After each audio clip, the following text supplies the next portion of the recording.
Hi everybody, welcome again to another episode of Fish Keeping Jamaica. Welcome to my channel. Okay, so I am in the month of November, right? November. I don't know when this video is going to be publicized on YouTube anyway, but I'm in the middle of November. It's a lot of rain. We had continuous rain for 2 weeks. A lot of road got washed away. Person got flooded out. I think 2 persons died. And the list of issues with this heavy rain outpour is just tremendous. Another thing to note is that we are a homeschool, right, in Jamaica, so therefore the risk of our children actually being injured or flooded out or getting sick as a result of rainfall that have been avoided. Okay, so enough of that intro, enough of all of what I have to say about Jamaica right now. Let's get into today's video. We're talking about is that egg fungus, is that egg fungus or is that egg larvae? Now, several times I have seen on whether it be on sites in which I've gone on to investigate how is it that my fish eggs look white, or how is it that fish fungus, how it actually look, right? And there are mixed reviews, there are mixed statement on that particular issues. Now, some persons say that whenever the egg looks white, it suggests that fungus is on the egg. Some persons say that if fungus is on the egg, the cichlid will actually consume the egg, or abandon right there. But that's not necessarily true. And evidence to this is my Oscar cichlid. Now, I have roughly 100 Oscar fries. Yes, 100 Oscar fries, right? And those Oscar eggs, before they became larvae, before they became wrigglers, before they became free swimming fish, they look like, I showed you that in a video before, right? They look like some little white things just jumping up and down into the pond. Okay, truth be told, those were the developmental stages of the fish, right? So here I am at right now, looking at my Jaguar cichlids and their eggs. Now the eggs, well, don't mind the water. I know the water looks a little bit dirty, well, a lot dirty.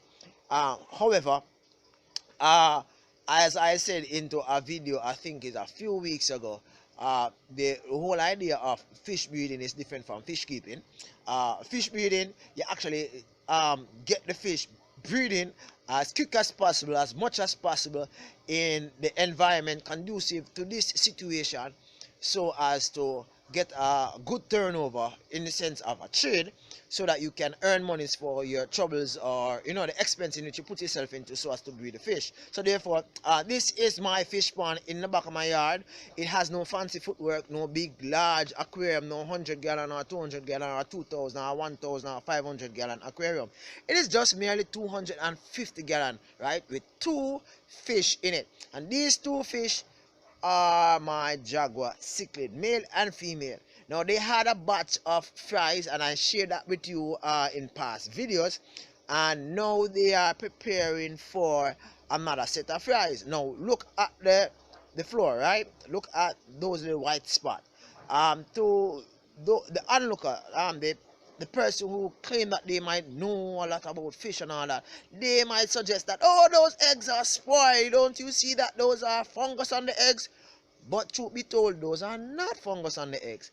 That is a developmental stage of the egg, right? Wherein which the egg, it doesn't really become full-fledged, or should I say, yeah, full-fledged larva moving up and down into the pond. It is at the stage where in which it is jumping a little bit, yes, but not as much as the one in which you saw in the Oscar pond, right? And very shortly, you will see them actually swimming up and down. But by then, more than likely, the sky look as if rain is going to fall again. But by then, what might happen is that, wow, I saw something in the air a while ago. It looks so funny. By then, what might happen is that you might have a lot of fries, and the fries that were in it might get a little bit of beating from their parents, because regardless of whether or not you're their own, they are going to be very, very touchy as soon as you actually come beside them free swimming. And this is something that I've learned about cichlid, and some persons might say that they disagree with me, But what I've learned is that when they lay the eggs, they are defensive of the eggs, right? But did you know that as the fries develop, there's a particular stage in the fries development that the cichlid, the parent, is most defensive. I mean, like the cichlid, the parent will actually give his life just to save the fry, right? If the eggs are just hatched, let's say a few hours, and you try to move them or whatever, they will become a little bit, like they want to pick you and all that, or in some cases bite you. But they are more aggressive when the fries are like a little bit more free swimming, right? Because I don't know why, but they are just a little bit more aggressive. So here I'm at the Jaguar cichlid. They are standing guard alternately to the eggs, and as you see the camera coming, they are moving. The male is bigger, it is the bigger one. The female is the smaller one, and you might see some little Jaguar cichlids moving up and down. I have moved probably about 100 already and placed into a different pond. What I realize in Jamaica is that persons love fish with color or with attitude, and because the Jaguar cichlid, the color, the nice little color there what it has, the male one, it's not as so vivid when it is small as when it do get large. Same with the Jack Dempsey, so persons never normally want to, unless they really know about this type of fish, they never really go to the pet shop and say, hey, do you have Jaguar cichlids?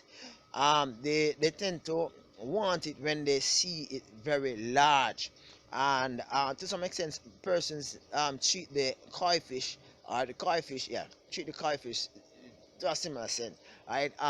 They don't like them when they are very small. Even the goldfish, right? I keep, breed, and trade goldfish. I don't think I'll be breeding any this year. Um, it's been a roller coaster ride for me. Yes, I know there's a lot of persons out there wanting goldfish, but my thing right now is to breed Oscars, Demasoni, Blue Lab, Yellow Lab, Peacock, uh, yeah, practically that's it, and some tetras and barbs. That's it. That's where I'm going right now, right? Catch you next time. I hope that this mumble jumbo share would be of benefit to you. I'm just showing in my pond. To tell you the truth, you know that I emptied this water I emptied this container about 4 days ago.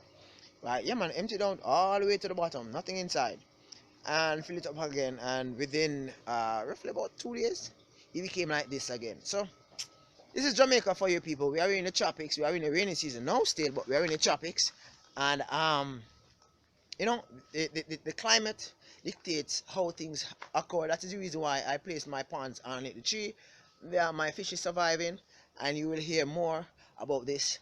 Thank you very much for your support. Thank you very much for everything. I appreciate it. One up. Catch you.